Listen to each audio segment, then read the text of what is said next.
Hey everyone, welcome back to new content of Cybrosys. In today's video, we're going to discuss about how to attach files and images in a ticket. So let's move on to the discuss module, and from here you can see that currently we are in the chat, and you can just use the / and from here you can find the ticket. This would allow you to create a new help desk ticket, and you can provide the title of the ticket. So let's say the title is error ticket, or wrong invoice, like wrong invoice. Now if you want to attach the files, you can also attach that.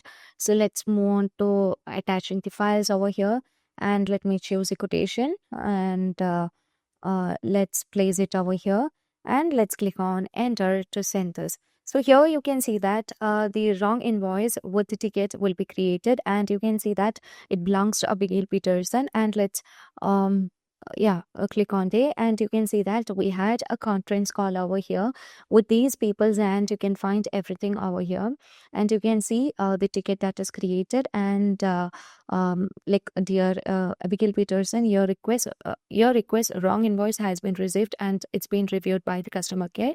And you can see the ticket number is 36, and if you want to view the ticket, you can also view that. So let's view the ticket by just moving on to view over here, and it shows the details of the ticket over here. So this is how we just create the ticket by attaching the files and images. So that's all for today. Thank you for watching the video.